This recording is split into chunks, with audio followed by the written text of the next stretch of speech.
Halo sobat, kembali lagi dengan saya Tani dari Putar-Putar dengan NPM 2009-20001. Materi kali ini adalah model pembelajaran tipe Discovery Learning yang diampu oleh Bapak Immanuel Silitonga, SPD, MPD. Agar lebih jelasnya lagi, simak video saya ya. Terima kasih. Baiklah, yang pertama saya akan membahas pengertian model pembelajaran tipe Discovery Learning. Ada beberapa pengertian menurut para ahli. Yang pertama, menurut Wilcox, dalam pembelajaran dengan penemuan, siswa didorong untuk belajar sebagian besar melalui keterlibatan aktif mereka sendiri dengan konsep-konsep dan prinsip-prinsip, dan guru mendorong siswa untuk memiliki pengalaman dan melakukan percobaan yang memungkinkan mereka menemukan prinsip-prinsip untuk diri mereka sendiri. Dan yang kedua, pengertian Discovery Learning menurut Jerome Bruner adalah metode belajar yang mendorong siswa untuk mengajukan pertanyaan dan menarik kesimpulan dari prinsip-prinsip umum. Contohnya, pengalaman. Dan yang menjadi dasar ide J. Bruner ialah pendapat dari Piaget yang menyatakan bahwa anak harus berperan secara aktif di dalam belajar di kelas. Untuk itu Bruner memakai cara dengan apa yang disebutnya Discovery Learning, yaitu di mana murid mengorganisasikan bahan yang dipelajari dengan suatu bentuk akhir. Nah, berdasarkan pengertian di atas, dapat disimpulkan bahwa pembelajaran Discovery Learning adalah suatu model untuk mengembangkan cara belajar siswa aktif dengan menemukan sendiri, menyelidiki sendiri, maka hasil yang akan diperoleh akan setia dan tahan lama dalam ingatan dan tidak akan mudah dilupakan siswa. Dengan belajar penemuan, anak juga bisa belajar berpikir analisis dan mencoba memecahkan sendiri problem yang dihadapi. Kebiasaan ini akan ditransfer dalam kehidupan bermasyarakat. Selanjutnya itu nomor 2, tujuan model pembelajaran Discovery Learning.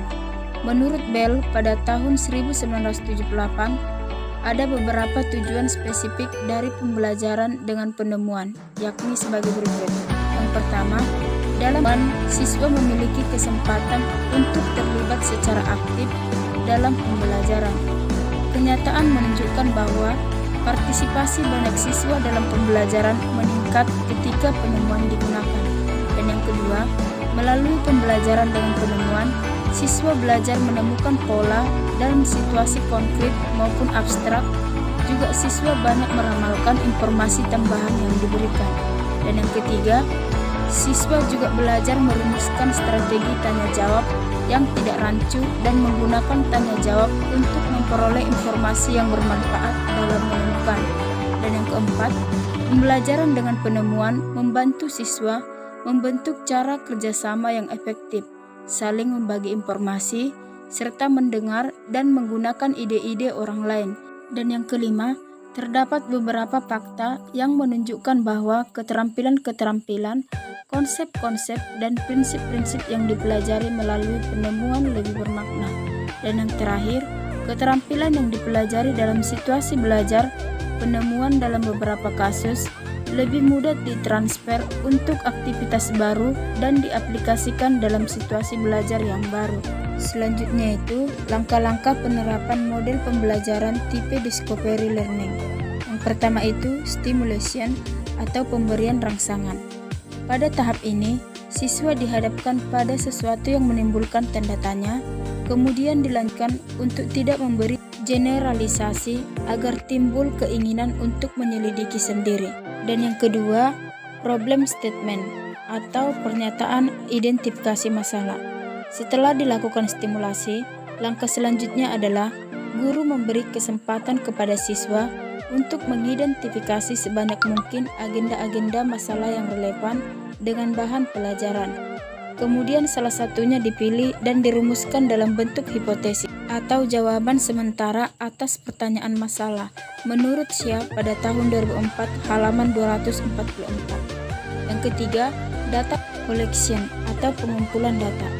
Ketika eksplorasi berlangsung, guru juga memberikan kesempatan kepada para siswa untuk mengumpulkan informasi sebanyak-banyaknya yang relevan untuk membuktikan benar atau tidaknya hipotesis. Dan yang keempat, data processing atau pengolahan data. Semua informasi hasil bacaan diolah, diacak, diklasifikasikan, ditabulasi, bahkan bila perlu dihitung dengan cara tertentu, serta ditafsirkan pada tingkat kepercayaan tertentu. Dan yang kelima, verification atau pembuktian. Pada tahap ini, siswa melakukan pemeriksaan secara cermat untuk membuktikan benar atau tidaknya hipotesis yang ditetapkan tadi dengan temuan alternatif, dihubungkan dengan data hasil processing menurut SIA pada tahun 2004 halaman 244. Dan yang keenam, generalization atau menarik kesimpulan. Tahap generalisasi atau menarik kesimpulan adalah proses menarik sebuah kesimpulan yang dapat dijadikan prinsip umum dan berlaku untuk semua kejadian atau masalah yang sama, dengan memperhatikan verifikasi. Yang keempat itu, kelebihan dan kelemahan model pembelajaran tipe discovery learning. Kelebihannya yang pertama, dapat meningkatkan kemampuan siswa. Maksudnya adalah, siswa itu sudah mampu untuk memecahkan masalah yang dihadapinya. Dan yang kedua, dapat meningkatkan motivasi. Dengan adanya model ini, semangat siswa untuk belajar lebih bertambah. Yang ketiga, mendorong keaktifan siswa. Dengan adanya model ini, siswa itu akan menjadi lebih aktif dalam proses pembelajaran. Dan yang keempat itu, melatih siswa belajar mandiri. Artinya, siswa itu sudah mampu belajar mandiri tanpa harus bergantung kepada orang lain. Dan yang kelima, menimbulkan rasa puas bagi siswa. Artinya, kepuasan batin ini mendorong ingin melakukan penemuan lagi sehingga minat belajarnya meningkat. Selanjutnya itu kekurangannya. Yang pertama, menyita waktu banyak.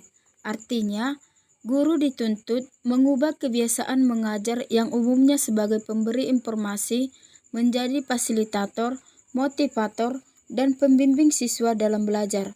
Untuk seorang guru, ini bukan pekerjaan yang mudah. Karena itu, guru memerlukan waktu yang banyak. Dan seringkali guru belum merasa puas kalau tidak banyak memberi motivasi dan membimbing siswa belajar dengan baik.